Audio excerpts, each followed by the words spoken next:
Merci infiniment. Değerli misafirlerimiz, şimdi konuşmalarını yapmak üzere Din Hizmetleri Müşavir Vekilimiz ve Belçika Diyanet Vakfı Başkan Yardımcımız Doktor Adil Şahin hocamıza mikrofonu takdim ediyorum.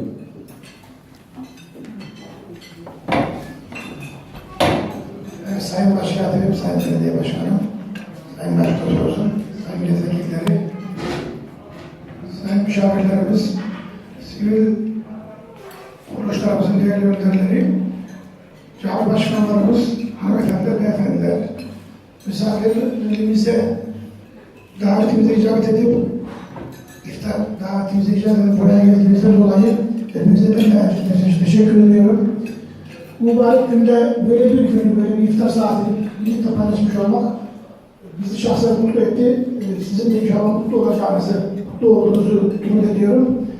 Hava muhalefeti dolayısıyla bazı yıllar dışarıda bahçede iftar vermekle beraber bu riske giremedik. Kapalı alanda yürümekle kalmak. Ayrıca vakıf başkanımız Profesör Doktor Halit Keskin Bey'in de son 2 güne kadar gelme ihtimali vardı. İftara katılmak istiyordu. Fakat iş yoğunluğu dolayısıyla katılamayacağını dün itibariyle bildirdi ve selamlarını size etmek istiyorum. Hepinize hayırlı selamlarını ettiler. Ayrıca az önce iftara davet edilmesine rağmen gelemeyen cami başkanlarımız, kimilerinin yakınları rahatsız. Oradan özel selamlar yazdılar az önce Facebook'tan. Misafirlere selamlarımızı iletilmediler. Ramazan-ı Şerif mübarek bir ay olmakla beraber bunu da geçtiğini ifade etmek durumundayız. Bir taraftan kanlar akıyor, insanlar canlarını veriyorlar. Bir taraftan 25 devletin arasına girmiş bir sayıya ulaşmış 60 milyon mültecinin dünya üzerinde şu anda vatanından kopmuş vaziyette olduğu bir zamanda bunu bir iftarda yaşadığımızı ifade etmek istiyorum.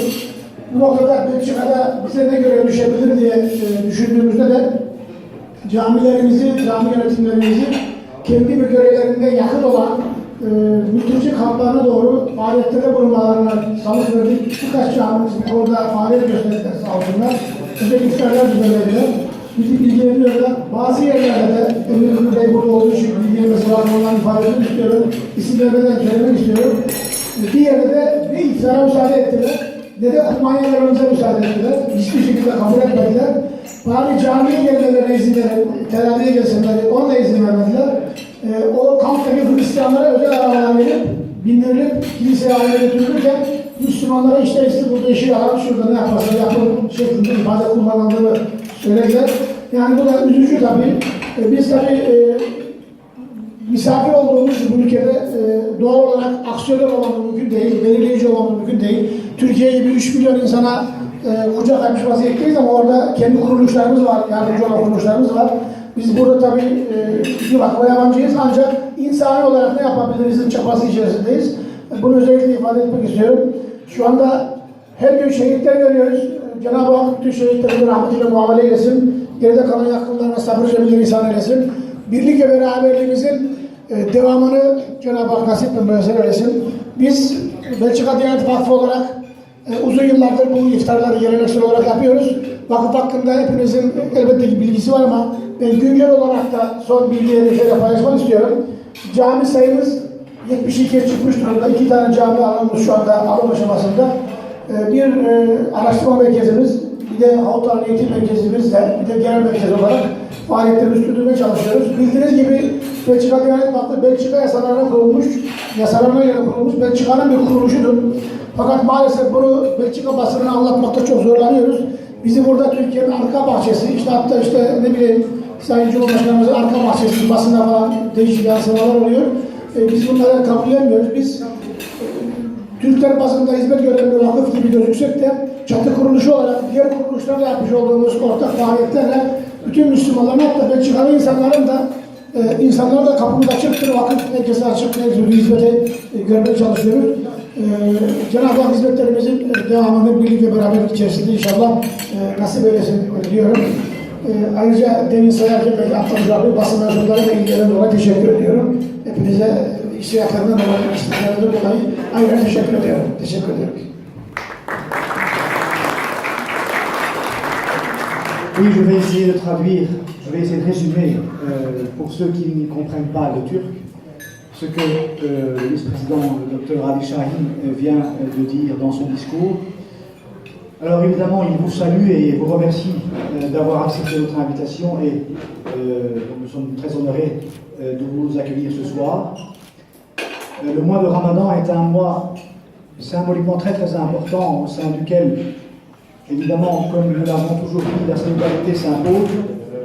Dans le monde entier, malheureusement, ce mois de solidarité est vécu de manière tout à fait différente. Évidemment, d'après les statistiques et les chiffres qui sont dans nos possessions, il y aurait à peu près donc 60 000 réfugiés dans le monde entier qui seraient en difficulté et qui ne pourront malheureusement pas vivre le Ramadan tel que nous pouvons le vivre aujourd'hui dans un climat relativement tranquille et serein. Évidemment, nos pensées vont vers ces personnes qui sont en difficulté et qui fuient malheureusement ces guerres et violences partout dans le monde. En tant que Dianet de Belgique, nous encourageons nos associations, évidemment, d'accorder une importance particulière à toutes les personnes qui se trouvent actuellement en Belgique dans les camps de réfugiés, pour les aider, pour les accueillir, pour les soutenir dans leur démarche administrative, dans leur vie quotidienne, parce que c'est vraiment un grand calvaire pour ces personnes qui sont vraiment dans le grand besoin. Évidemment, nous rencontrons quelquefois des difficultés à pouvoir les soutenir parce que certaines autorités publiques ne nous permettent pas de pouvoir donc contribuer à cette solidarité à travers plusieurs entreprises que nous sommes en train d'organiser sur place. Mais nous allons, Inch'Allah, essayer de trouver des solutions pour qu'un maximum de réfugiés de confession musulmane puissent véritablement retrouver une vie honorable et saine dans la situation de précarité qu'ils sont actuellement aujourd'hui. Donc, en résumé, la Dianet de Belgique, c'est une institution qui est reconnue par Arrêté Royal en 1982 et qui regroupe actuellement plus de 72 mosquées, un centre de recherche européen et évidemment donc un institut de formation en sciences du Coran et en théologie. La Dianet de Belgique a été fondée dans un premier temps au service de la communauté turque particulièrement, mais aujourd'hui elle se positionne aussi comme véritablement un acteur institutionnel de la communauté musulmane de Belgique et a vraiment son mot à dire sur toutes les questions de société qui préoccupent la communauté musulmane de Belgique. Donc à travers plusieurs coopérations entre différentes institutions de coupole, la Dianet de Belgique va toujours continuer à être au service de l'ensemble de la communauté musulmane de Belgique. Maintenant,